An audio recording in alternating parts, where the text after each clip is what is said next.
it's Sharice. Welcome to another episode of First Impression Friday. If you're not already subscribed, I hope you subscribe before you leave this video. Today's video is going to be on the new Loreal Infallible Pro-glow Concealer. So this has been out for like maybe a month or so, and I finally got my hands on it. It comes in 8 shades. I have the darkest shade, which is Cocoa. It retails for $9.99. I got it at Walgreens for $7.99 because I had a $2 coupon, but I was just in Target last night and they had them for $8.99. So it claims to be a 16-hour glowing coverage. It claims to be lightweight. It claims to be ultra blendable, which things that claim to be like lightweight and radiant and things like that, I would imagine would be easier to blend than something like the Tarte Shape Tape that is more of a like drying formula and dries super fast, I might add. And it also claims to conceal, correct, and highlight. So I'm really interested in the whole correct part, so we're just gonna go ahead and get started. So as you can see, I already have my foundation on. I use the Maybelline Fit Me Matte and Poreless in the new shade Deep Golden. I do have a video on this if you haven't seen it already. And then to blend it in, I did use the new Clarisonic Sonic Foundation brush head. I also have a video on this. I wanted to see if you know, I still liked it another time.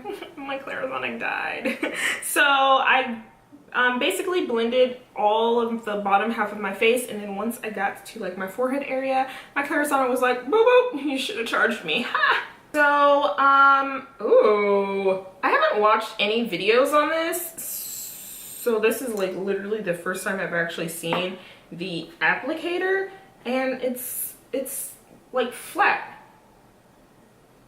That's weird.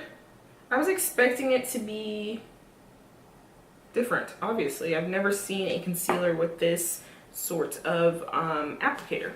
Let's move to a less obnoxious mirror. Okay, let's do this. I don't really smell anything. Oh yeah, this is like super lightweight. It feels really cooling under my eyes. I'm okay with this color.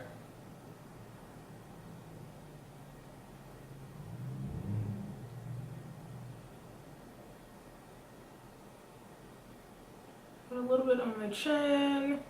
Do a little bit on the forehead area. Then I'm gonna dip it in some more.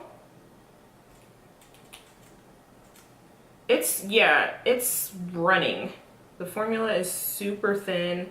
You can hear it in the, I don't know if you guys can hear it, but you can hear how like watery it is when you put the applicator in.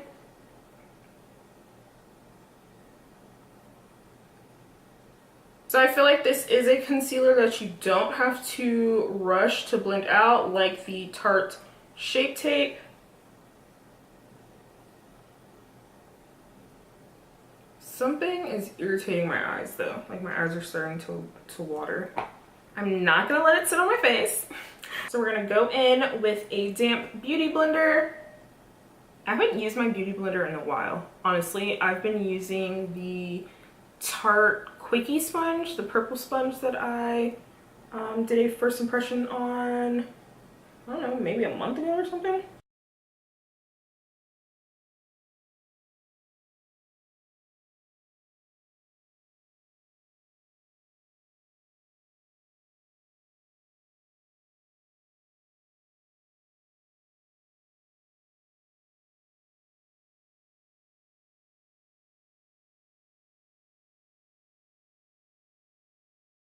Okay, so that's what it looks like with one layer of concealer.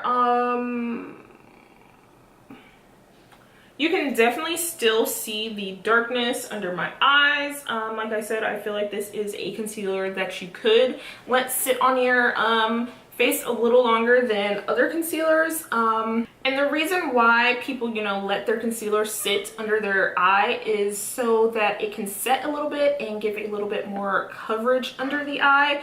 For a concealer with a formula like this that's super light and liquidy, if you put it on and then immediately use your beauty blender, a lot of the product gets sucked up into the beauty blender and blends out instead of giving you, you know, more of a coverage that you want. The point of wearing concealer is to conceal them dark circles. You get what I'm saying? So it doesn't really make sense to use a product and then immediately comes off. So what I'm going to do is I'm going to apply a little bit more under the eyes, let it sit for a little bit, and then see what happens.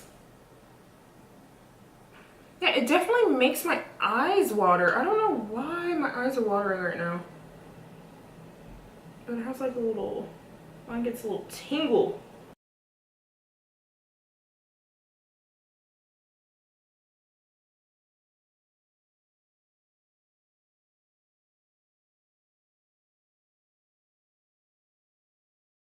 So there's a little bit more coverage, but it's still, to me, it's not impressive. I'm going to go ahead and finish the rest of my makeup and then go about my day, and I will come back later to tell you my final thoughts. Hey y'all, so final thoughts on this concealer. I feel like this concealer is for people with beautiful under eyes.